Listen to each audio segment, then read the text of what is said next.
رابعہ کا تعلق ایک غریب گھرانے سے تھا۔ رابعہ اپنے والدین کی اکلوتی بیٹی تھی۔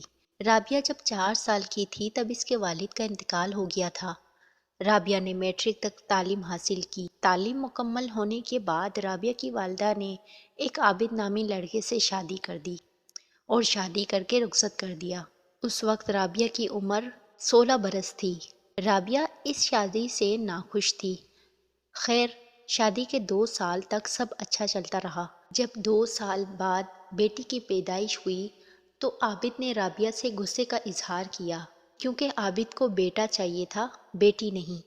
بیٹی کی پیدائش کے بعد سے ہی رابعہ کا شوہر عابد اسے تشدد کا نشانہ بناتا رہا، ہر طرح کی اذیت دیتا رہا اور گھر خرچہ بھی نہیں دیتا تھا۔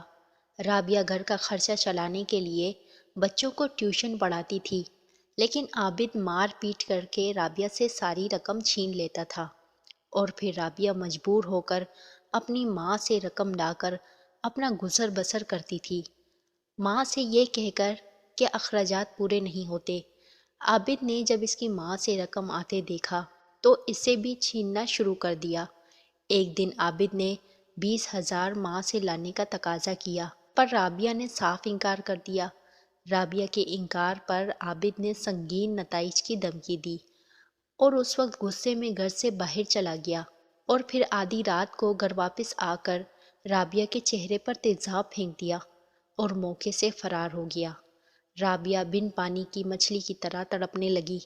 محلے والے اسپتال لے کر گئے، مگر رابعہ کا چہرہ بری طرح جھلس چکا تھا۔ مسائل کی ماری رابعہ جلنے کے بعد پورے چہرے اور دونوں آنکھوں سے محروم ہو چکی تھی۔